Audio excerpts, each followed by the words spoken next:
Good morning, everybody. Well, welcome to the Coffee with Lisa show.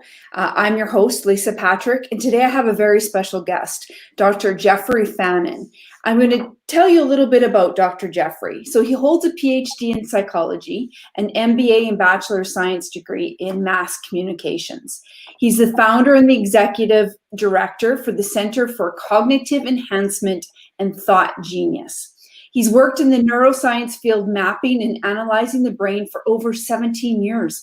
And Dr. Fannin has extensive experience training the brain for optimal brain performance, working with attention deficit disorder, anxiety disorders, depression, and trauma recovery.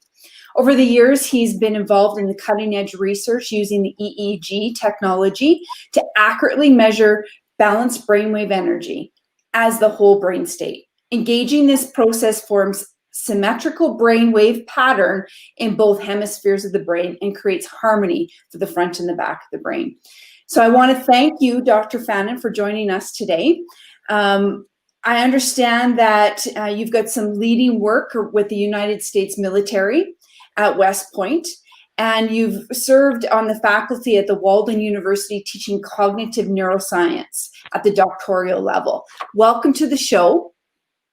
Lisa, thank you for having me today. I really appreciate that.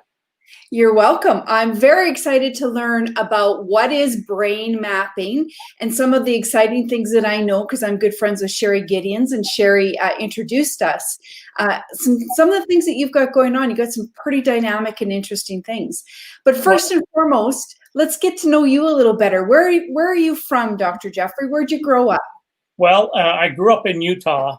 And, then we moved away from the Salt Lake City area and moved down here to the Phoenix area. We actually lived in Scottsdale when I was in high school. And, once I got out of high school, then I started to roam the world. So, I was gone a lot. I worked in Chicago for a while at WGN Television as a technical director. So that helped me, in my later years. And then the military came along, and I thought I was going to get out of that, but I ended up getting drafted. They had the draft going on, and they went to 195 that year in the draft, and my number was 192. Oh, my. Yeah, so I went, and I was able to. They said, we're going to pick for you, or you go ahead and pick. And so I took a bunch of tests. And they wanted to put me in the Army, and I said I don't think so. And so they took a bunch of us in a room after they gave us all these tests. They said, "You scored so high, we're going to make you a helicopter pilot." Well, the Vietnam War was hot and heavy back then. This was in the early 70s, and so I didn't want anything to do with being a helicopter pilot because their life expectancy was like 30 minutes. So. I thought there might be something better, so I went to the Air Force, and I said they knew they had me over a barrel because they gave me 48 hours to either pick where I was going or they would select for me.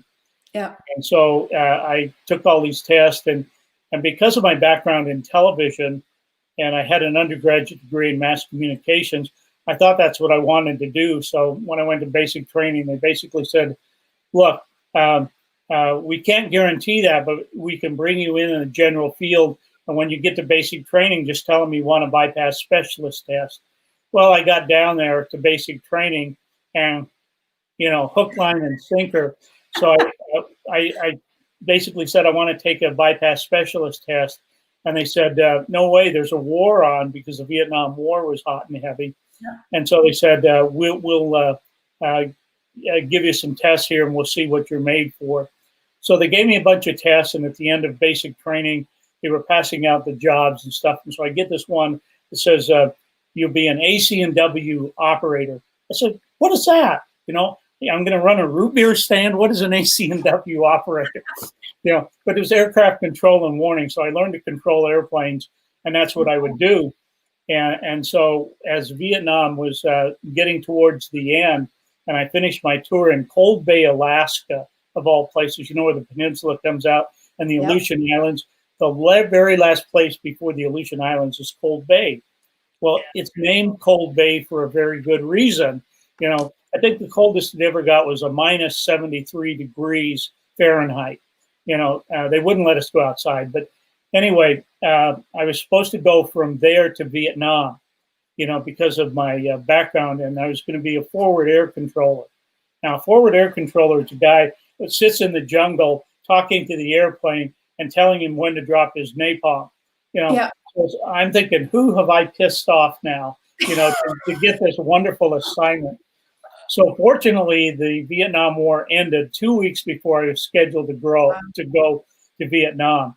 And so because I was at a remote site, I got my duty station of choice. So I said, I'm going to Europe. So I went to Germany and was involved with the, radar group and stuff like that, and doing weapons control intercept. And for a while, and because of my background in television, then they allowed me to go in as a television producer, for the Armed Forces Network. So I spent 3.5 years traveling around Europe, making movies and things like that, and doing Air Force Now films and stuff like that. So I got some stuff there. And I also learned to fly while I was in Germany. So I joined an aero club and would fly people up and down the Rhine River looking at castles. So was it helicopters you ended up flying? Yeah, fixed wing, It was. And so, yeah. Wow. Interesting. But, people would come and visit me, and I'd say, well, you want to go to France for lunch? France was like 20 minutes away. I was at Ramstein Air Base. And so I did a lot of that. And then when I came home, got my commercial instrument rating. Then I worked my way up flying tours for Lake Powell and Air Service, and then being able to move into getting enough hours to fly for the airline. So then I got hired by U.S. Air. So I was an airline pilot for U.S. Air based at LAX, living in Phoenix, in Los Angeles there. So did that for a while, and then decided I was going to do something different. And, that's when they started to have a reduction in force. And so I had like 6,000 hours of my logbook, but I couldn't even get an interview because of all of the airline pilots and things because of the reduction in force. Yeah. So that sent me off, and I decided to go back to school, get my degree in psychology, and learned about brain mapping and that sort of thing. And that really interested me. And so I knew it'd be 3 years before my number came up, my seniority number, to get back in the airlines. But by that time, I really didn't want to get back because my seniority number, I would always be in the middle of, the bubble there, so to speak. Yeah. So I went off and started doing brain mapping and, then training the brain. And so I've been doing that for the last 20 years. Wow. Well, that's quite the story, because you go from, number one, saying you don't want to fly helicopters to learning how to fly helicopters, which is kind of ironic when you think about it, Dr. Fannin. Well, I wasn't flying helicopters. I'm flying fixed wing, just, so airplane. Gotcha. Yeah. Well, I love to fly, and so I just wasn't sure I wanted to be a helicopter pilot in Vietnam. No, I don't blame you. But So being the guy on the ground telling people where to drop the bombs isn't fun either. No. So everything worked out. The universe was looking out for me, and decided that I should take this path and work with people now the way that I do. Because I was always trying to find a better way to work with people. And so that's what I do now. I have programs where I can work with anybody anywhere in the world and talk about, what's going on in their brain and how to get rid of subconscious belief patterns and all the things that I write about in my books. I started writing those in about 2008 or 2007, somewhere in there. Yeah. And so it took me a long time because I was traveling around the world and, working with people and, so. You're really getting your stories for, commanding the power of thought, really. Right. Yeah. And being able to work with people and understand what they do and how they do it. And so my degree in psychology has helped me a lot with understanding, human behavior. And, because I think a lot of people nowadays are really kind of stuck. You know, what do I do? Where do I go? How do I get there? I just finished doing a video that I'm going to be putting up here. I'm actually converged or changed my office here at home. So I'm actually sitting in my little YouTube studio. And so I got green screens and all kinds of things and lights around here. But I just did a video on subconscious beliefs and how we can deal with that. And there are basically 7 lies, 7 myths that we all subscribe to, and so that became very important, in helping people understand. And then how do you actually change that? So there is a part of my training is in dealing with subconscious beliefs. And because they are subconscious, we really aren't aware that that's what's happening because they're in that subconscious part of our brain. Yeah. So I talk about those things in the book and how to get rid of subconscious beliefs. And I will work with people over the internet, like on a Zoom meeting or something kind of like what we're doing here, and help them, find out what their belief needs to be, what the old belief is. Because what happens with a subconscious belief is essentially that we have a thought over and over and over again, and that gets gets recorded in our subconscious, and our behaviors come out in our subconscious beliefs. So if you want to know what's on your subconscious belief window, just look at your behavior. Well, I'm doing this and I don't want to, and so you can change that. And so I work with people all over the world and helping them change something that they're doing they don't want to do. So it's firing the new one rather than the old one. Yeah. Because the way that comes together scientifically is we have an event, and then we're going to put some meaning to that event, and then we add some emotion, and we call that a cognition. Those get bound together with what we call acetylcholine, a neurotransmitter. And so it's like when you have a memory about a song, and it takes you way back when. Well, when that gets fired, it goes in your subconscious memory and grabs a hold of that cognition, and that's why you have that memory. So when we are doing things and we don't want to be doing them, and I used to talk about this a lot, going back in my history, and I would do things after I got out on my own, and I'd say, where did that come from? Why do I do that sort of thing? And then I would go home to visit my parents, and I would see it, and it's like, yeah, there it is. So as we're growing up from the 3rd trimester of our inception all the way up to age 7 or 8, we have no filters. So our brain is basically in theta. Well, I would say some people nowadays, even as adults, lack the ability to filter. That's funny, Lisa, because I have a saying around here: you're only young once, but you can be immature forever. Yeah, exactly. Sorry, I didn't mean to interrupt, but that's so true. Yeah, well, it is, because that's what drives our behavior.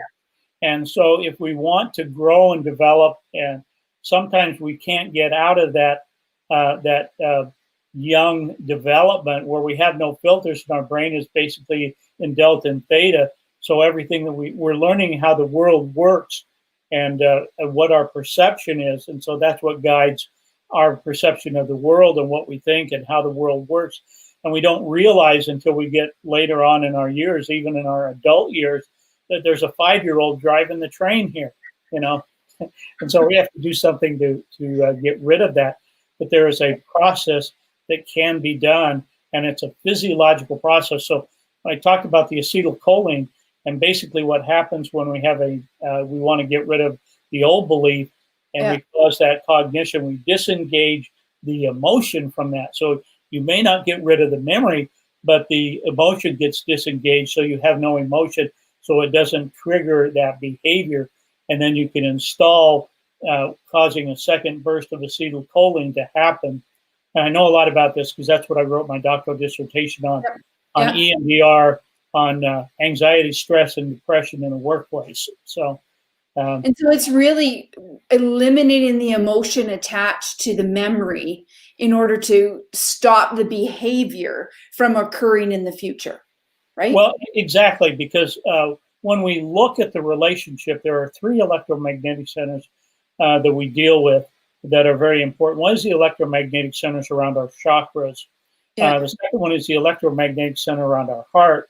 And the third one is the electromagnetic center around the brain. So there are signals that are going from the heart to the brain to start those electrochemical situations. So we have those emotions and those feelings.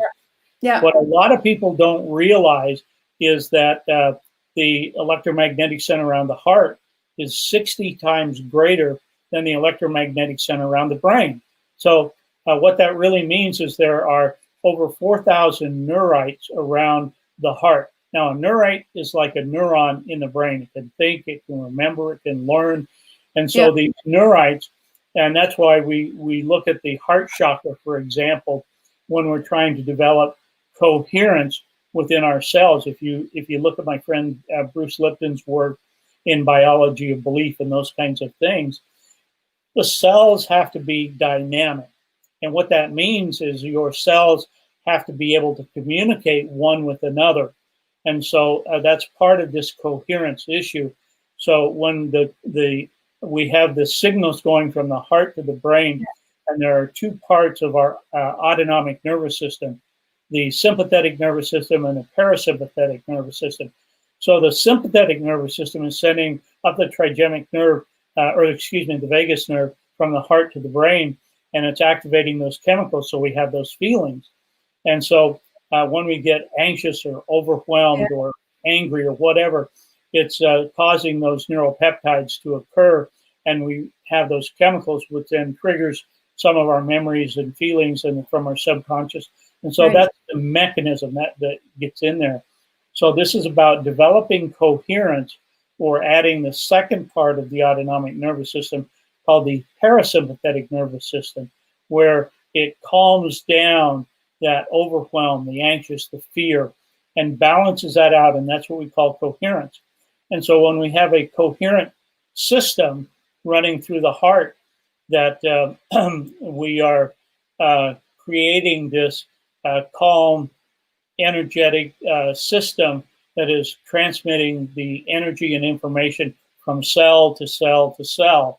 And when that's balanced, then we have coherence. And so I did a lot of research on working with people and looking at what creates the coherence and how do you do that with people anywhere in the world.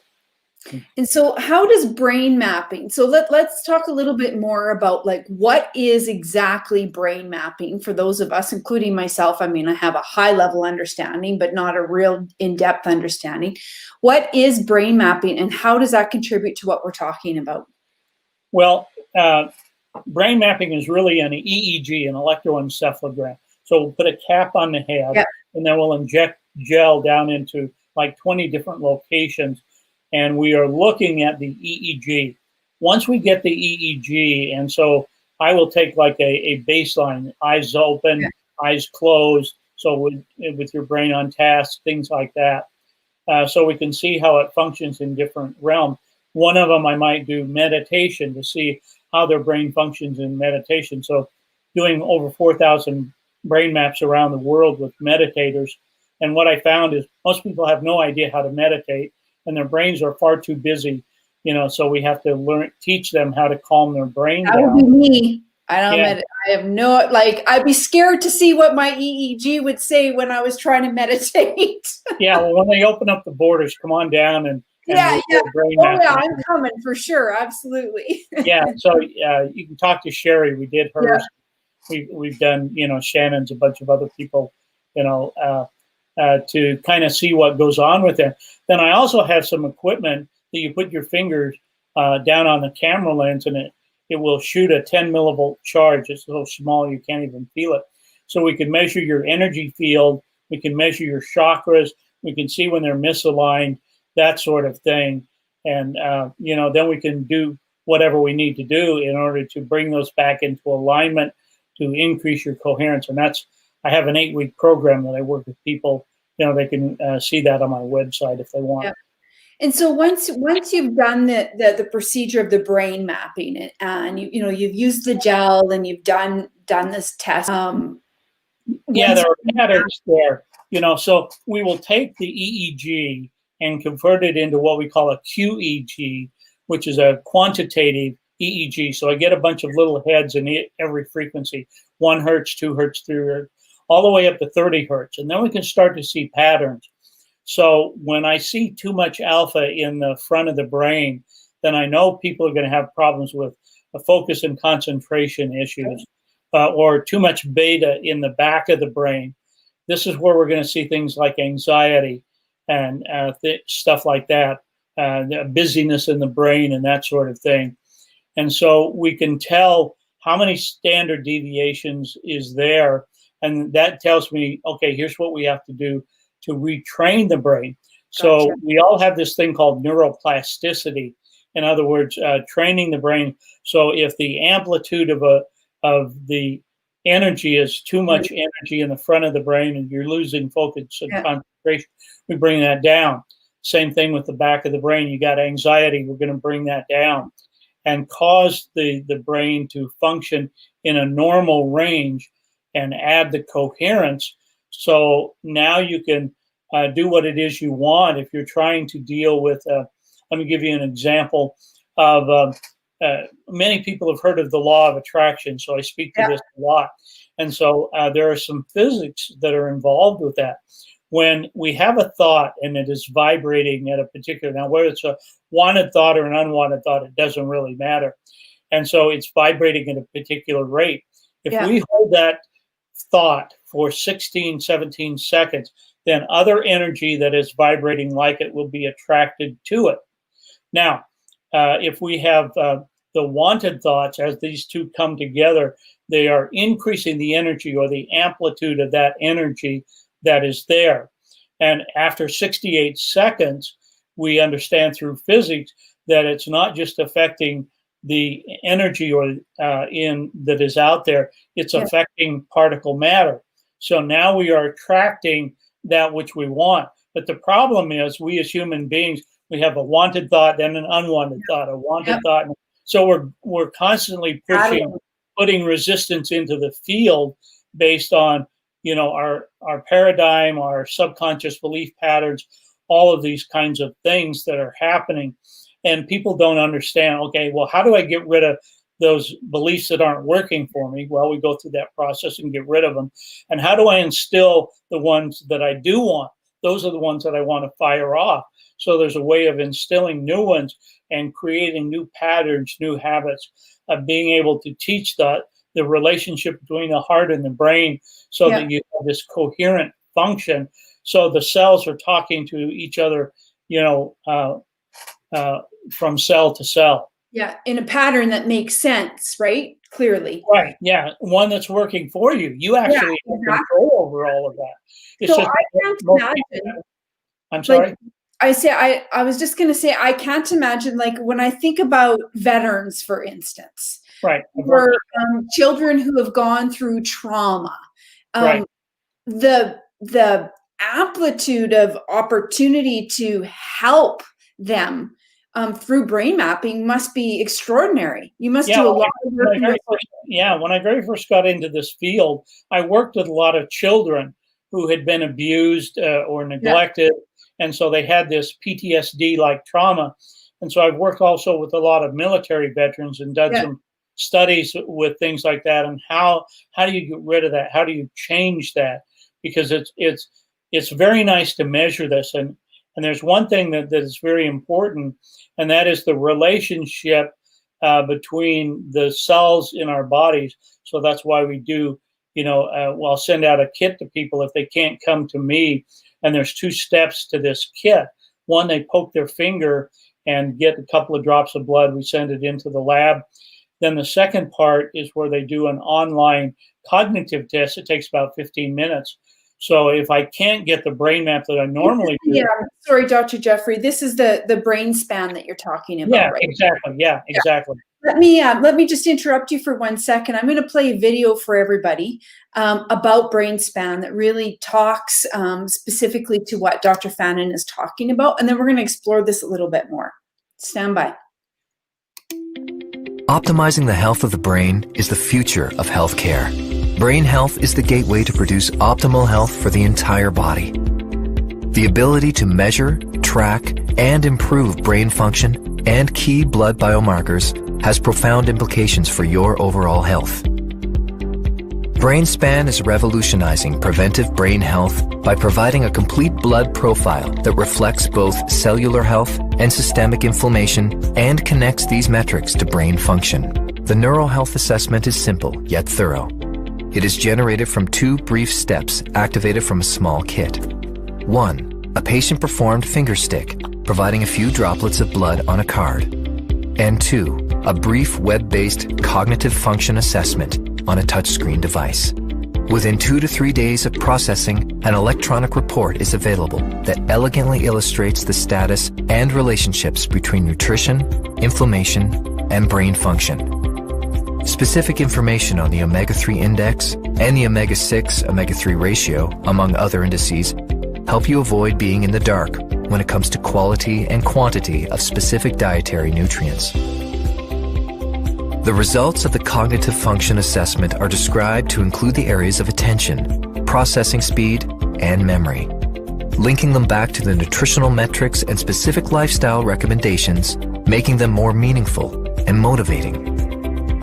A wellness summary is also provided so you can easily understand what your results really mean for you today and for your future if you don't take steps to improve it. Hit that. We're back. Really interesting. So let's talk a little bit more about that. Yeah. Well, you know, when I started traveling around the world and doing stuff with people, I wanted to find a way in order to help people no matter where they are in the world. And so I was speaking at a conference in San Francisco that Bruce Lipton had set me up with this deal to speak there. About 1,000 people at this conference. And they had displays and things set up. And so that's where I met the owners of BrainSpan and come to find out that they're doing a lot of the same kind of research and things that I was doing. So I got involved with them, and I've been doing this for many years now. And, you know, with hundreds and hundreds of people where they take this test, because I was looking for that relationship between the brain and the body, or basically the cells, and what's going on in the brain. And this gives me that measurement. So when I'm working with somebody, we will do this test at the beginning of the 8 weeks, and then we will do it again at the end of the 8 weeks. And in between, we work on how to change things so we can look at their report and see what's affecting the cells, what's affecting their brain. And, you know, we can look at their memory, their processing speed, you know, their cognitive functions, all of those things. So if they can't get to me to do a brain map at QEEG, then we can do it this way, you know, and then talk about what their needs are and then go about, you know, bringing them in line. We can actually see the trajectory of whether you're aging too slowly or too quickly, you know, and where you fall in that trajectory. And we know what it is that we have to do. Taking supplements, actually, they are NRF1, NRF2 activators that activate these pathways that deal with our aging, with our cellular health, that sort of thing. Right, right. And so can you tell us a story about, because you must have some clients that have seen dramatic changes in their lives.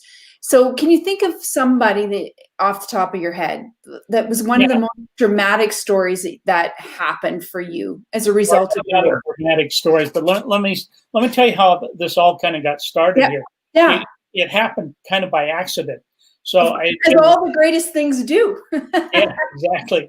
So I was working with a young man who had problems with focus and concentration. Yeah. So we did the brain map with him, and I was doing the traditional way of helping change the process in the brain and that sort of thing. So as I learned more about these activators, NRF1, NRF2, I put him on this regimen after we had done a brain map, and then 12 days later I did another brain map, and I saw something that I have never seen in the 25 years that I've been doing this, and that is that everything was in the normal range. And it's like, how is that possible? You know, and so I'm comparing them side by side. So I have some videos and talk about these kinds of things and done a lot of interviews. But basically, it was showing that in the normal range. So at first, I thought there was something wrong with the brain, with the cap, you know, with the data, but it all checked out. And so I began to look at this more from a quantum physics point of view. I'd say, how is this physically possible? So as I looked at that, and I was talking earlier about having the right environment for your cells so that they can function normally. And so I began to, as I was breaking down different parts of the brain map and looking at coherence, it went from a very messy coherence to normal. And now that didn't cure his ADD because there were too many gaps in his learning, but it did open up his cellular pathways to allow this connection, this communication between cell to cell to open up and be coherent. And so as we worked with him, before we started doing this, the parents were getting 2 and 3 calls a day from the school. You know, he's acting out, he doesn't bring his homework, he's being belligerent, typical things that we would see with kids who lose focus and concentration. Then 12 days later, mom brings in a note saying, from the school saying, wow, what a turnaround. He's bringing in his homework. He's doing what he needs to do. He's not being belligerent. He's not acting out. So by the end of the school year, instead of getting D's and F's on his report card, he was getting A's and B's. And I have another young man that I just finished working with here, maybe a month or so ago, and he wanted to get into college. He finished high school, but his SAT scores were so low that he wouldn't be able to get into. So we put him on this routine of retraining his brain and so forth. And so then he retook his SAT test, had a tutor and whatnot that helped him, and he got such a high enough score. He wanted to go to UNLV, but he couldn't qualify to get in there. And right now, he is at UNLV.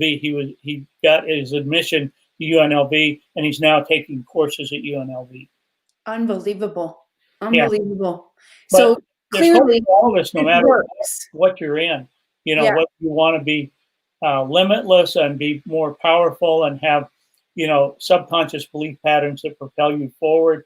So you're not dealing with anxiety and depression or, you know, not being able to work well. So you talk, like, while I was doing some research on you for the show, you talk about commanding the power of thought. What does that mean to you? That means a lot of things. You know, as we have a thought, you know, over and over, I'll go back to what I was talking about earlier, that we have wanted thoughts and we have unwanted thoughts. Now, here's the science of some of this. When we look at, and this is, I kind of explain this a lot in the book, that 95% of our thoughts come from our subconscious mind. So in how that process works, in the conscious part of our brain, only 5% of what we say, think, and do will happen. 95% of it comes from our subconscious belief. Now, when we look at the brain as a whole, you know, how is it actually processing? That the thinking part of our brain, the conscious part, that it processes at 40 bits per second. Now, when we go to the subconscious part, it processes at 40 million bits per second. Wow. You know, and so there's so much going on down there, and because we're not aware of it, it comes out in our behavior. And so commanding the power of thought really is about, okay, what do I do? How, you know, what are the things that get in my way? You know, and so we look at that 95% of our thoughts, and this one bothered me for years and kind of set me off on this path. It's like, you know, why would God create 95% of our thoughts to be negative thoughts? You know, and so I thought about that, and I thought about it, and then finally in one of my meditations, it came to me that the reason that 95%, we have to know what we don't want in order to pick what we do want. It's a matter of free will. You know, we can't have free will or free choice unless, you know, we have to know what we don't want in order to choose what we do want. Right. And so that's what that's all about. And so why we that is the default mechanism. So this is more about deciding what you want, how you want to live your life, what you want to have happen. But most people live life by default. You know, they don't design what it is that they want and how they go about living their life.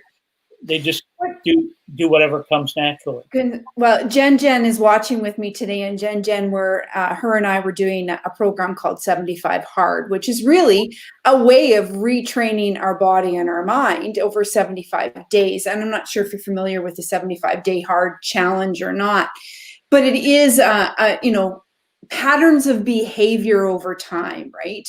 So commanding the power of thought to actually change our behavior. You're talking about how you're looking at mind mapping and the unconscious at 95% of the time in the unconscious. And so how does things like gratitude play a role in that? And some of those soft skills of life skills. Yeah, let me kind of explain that. When we look at gratitude and appreciation, and many people use those synonymously, but here's the science of that. When we are grateful for something, what it usually means is we are grateful that we are not here and we're over here, And so there is a lower vibration, a lower frequency in gratitude, whereas appreciation, the frequency or vibration is higher. It's closer to unconditional love in those things. And so when people say that, well, I'm grateful for this, if they would just change that to, I appreciate this. So, for example, I'm sitting here in Arizona, and it's a very nice day. It's like 85 degrees here. This is why we live in Arizona. But when it was hot during the summer, I could be sitting here in my office working and have appreciation that I'm not out there in 116 degree heat. Or I can have appreciation that it's a sunny day, or I can have appreciation that it's raining. Or when I go to bed, I can have appreciation for my nice soft pillow, my nice warm blanket. Where there's difference in gratitude as opposed to appreciation. So if I want to attract more things that I'm appreciative for, and we look at this thing called the receptive zone. So we go into this wanted, unwanted kind of thing. And so I have to open up to being in the receptive zone. And so to be in the receptive zone, I'm going to start having that feeling, that emotion of appreciation, sending that vibration out there that I am appreciative, and then I can begin to attract what it is that I want. But I kind of have to open up that doorway of appreciation to be in the receptive zone. Otherwise, if I'm putting resistance into the field with unwanted thoughts or unwanted feelings, I'm just pushing away the very thing I'm trying to create. Does that make sense?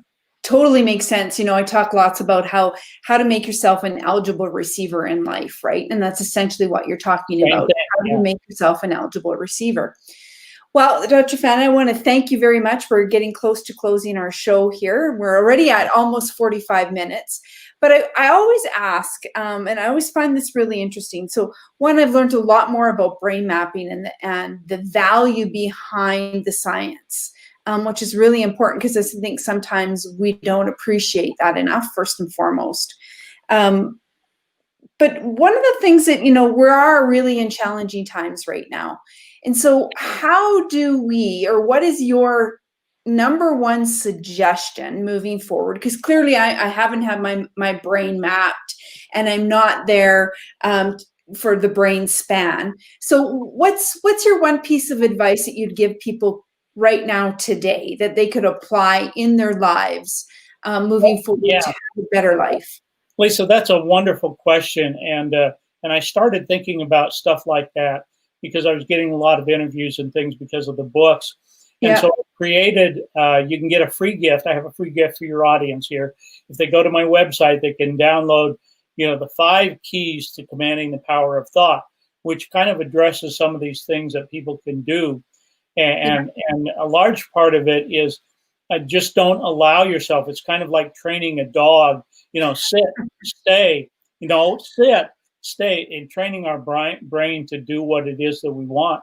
It takes a little bit of time to develop new neural pathways so that the good ones, pay attention to what you're feeding your brain. A lot of people get online and watch all kinds of things, What is your morning routine deal with? And so what are you thinking? When I have a negative thought, and this doesn't preclude anybody from having negative thoughts, but when you have one, what is it you actually do? And you can stop yourself and say, no, I don't do that anymore. I'm going to go into that receptive zone. I'm going to think about something that I can appreciate, and it's being present in the moment. You know, so you're present in the moment, be aware of what you're thinking about, and then find something in the moment that you can appreciate when you're finding that you're not appreciating the things that that's not coming naturally. Yeah. Well, I want to thank you so very much today. I've learned so much, and I can't wait to come down to Arizona and get a brain span. Yeah, whenever you're ready, you know. Sounds good. All right. Well, thank you very much. Take care and talk soon. All right. Thanks, Lisa.